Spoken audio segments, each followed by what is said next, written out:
Herkese selam arkadaşlar. Bugün mutfağımda sizlere kıymalı biber dolması hazırlayacağım. Ben önceden 2 adet soğanımı ince bir şekilde doğradım. Bunu kabıma alıyorum. 200 gram kadar kıymamı da ekliyorum. 1,5 su bardağı kadar pirincim vardı. Onu da ekliyorum. Bir tutam maydanoz doğradım. 2 adet domatesleri gördüğünüz gibi gayet küçük bir şekilde doğradım. Onları da ekliyorum. 1 yemek kaşığı kadar nanem var. Domatesimi kapak için ince bir şekilde doğradım. Onları kenara aldım. 1 tatlı kaşığı domates salçası, 1 tatlı kaşığı biber salçası, 1 çay kaşığı karabiber ve 1 tatlı kaşığı kadar da tuzumu ekliyorum arkadaşlar. Şimdi üzerine yarım çay bardağı kadar da zeytinyağımı şöyle gezdiriyorum. Ve bunu elimle güzelce harmanlayacağım. Evet arkadaşlar, malzemelerimi karıştırdım. Yarım çay bardağı kadar da suyumu ekliyorum.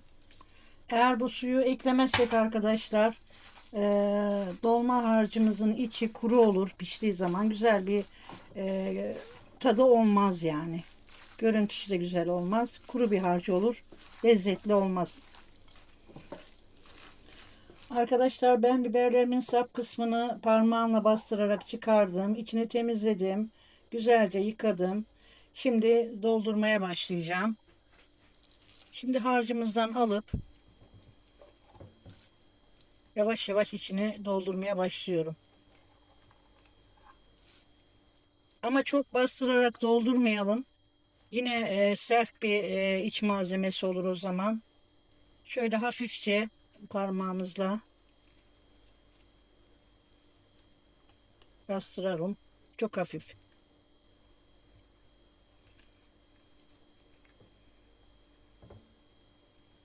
Gördüğünüz gibi tenceremize alıyorum.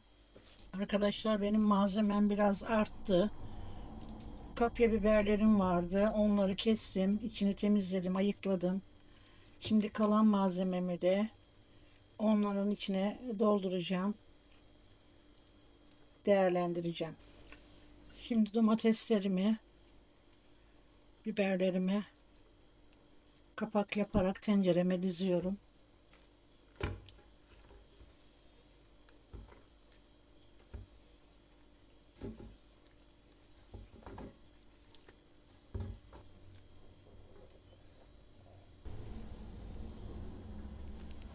Arkadaşlar ben biber dolmalarını tencereme yerleştirdim. Şimdi burada 1 tatlı kaşığı biber salçamla domates salçam vardı. Onun üzerine biraz da e, yarım çay bardağı kadar sıvı yağımı ekliyorum. 1 tatlı kaşığı kadar da tuzumu ekliyorum. Ve yavaş yavaş 1 su bardağı suyumu veriyorum.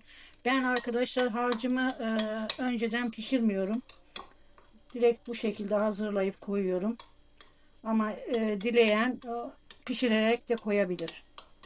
Hatta yarım bardak daha ekleyeyim şöyle. 1,5 su bardağı kadar. Tenceremin bir kenarından yavaşça boşaltacağım.